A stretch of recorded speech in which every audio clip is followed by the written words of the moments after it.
দুই রাস্তা যখন ক্রস করছি কিছুক্ষণ যাওয়ার পরে আমি দেখলাম আমার বাম সাইডে কে যেন বসা, শরীরটা যে এমন ভাবে রুমটুম দাঁড়াই গেছে, আমি যে এমন ভয় পাইছি বলার মতন না। ফার্স্ট করোনার সময় তখন তো সবকিছু বন্ধ ছিল, তখন আমরা গার্মেন্টসের গাড়ি চালাইতাম, তো তখন শিপমেন্ট নিয়ে যাইতেছি একা, চিটাগাং রোডে কোনো গাড়ি নেই।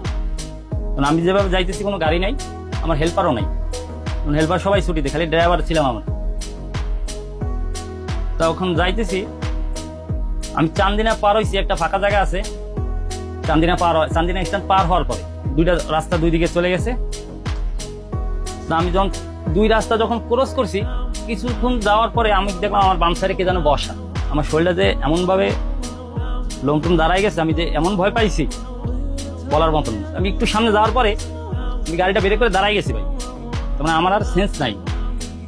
তো ওই লুলু পিকআপ উল্টা রাস্তা দিয়ে আইসা ওস্তাদ কি দাঁড়াইছেন কে না ভাই, তখন দৌড় পড়লাম, পরে আমি গাড়িটা নিয়ে আমি চলে গেছি। চলে যায় আমি ময়নামতি ক্যান্টনমেন্টে যাই, গাড়িটা সাইড করে দিয়েছি। সাইড করে দিয়ে আমি রাস্তা এমন ফাঁকা, একটা চার দোকান খোলা ছিল একদম ক্যান্টনমেন্টের, ময়নামতি ক্যান্টনমেন্টের গেট বরাবর। দেখেন আমি গাড়িটা নিয়ে আর যাইনি, ওইখানে বসেছিলাম। সকাল হওয়ার অপেক্ষা করতেছি। হ্যাঁ, সকাল হওয়ার অপেক্ষা করতেছি। মানে রাস্তা এমন ফাঁকা, হয়তো বা আধা ঘন্টা, 1 ঘন্টা, 15 মিনিট, 20 মিনিট পরে অন্তত একটা গাড়ি। তো ওই একটা গাড়ি তো আমার হবে না, কেউ হয়তো বা আসতে যাইতেছে, কেউ আবার জোরে যাইতেছে। আর আমি যে ভয় পাইছি, তা আমার মনে করেন ওইভাবে সেন্স নাই।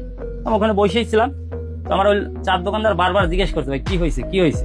আমি তো বললাম না ভাই একটু সকাল হোক, আমার ঘুম ঘুম পাইতেছে, আর এই ফাঁকা রাস্তার মধ্যে আমি কোন হোটেলে দাঁড়াবো। তখন হোটেল প্রায় হোটেল বন্ধ থাকে, আর আমরা তো মালবাহী গাড়ি রাস্তার সাইডে রাখতাম না, যেহেতু কোম্পানির গাড়ি, নির্দিষ্ট স্থানে হোটেলে ব্রেক করে তারপরে ঘুমাইতাম।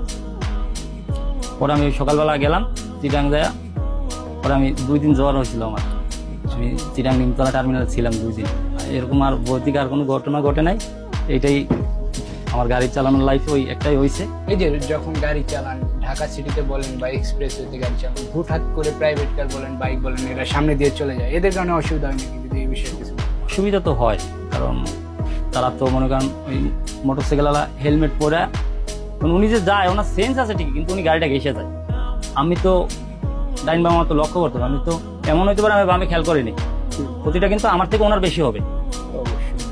উনি যখন যাবে তখন তো উনি ওনার গ্যাপটা রাইখেই যাবে, যে না প্রায় সময় প্রাইভেট সামনে যাইতে হুট করে ডাইন বাম ইন্ডিকেটার দিয়ে গাড়িটা ঢুকাইলেন, ম্যাক্সিমাম সময় এরকম করে। তাদের উদ্দেশ্যে বলতে তারা পাওয়ার স্টার্টিং আরো বেশি তাদের আমাদের থেকে, তারা মনে করে কি একদম মনে করেন গুলি দিলেই গেছে, ব্রেকে পালা দিলেই ব্রেক হয়েছে। আমাদের তো তা না, ওনাদেরও দেখে শুনে গাড়ি চালানো উচিত, নাহলে ক্ষতিটা আমাদের থেকে কিন্তু তার হবে বেশি।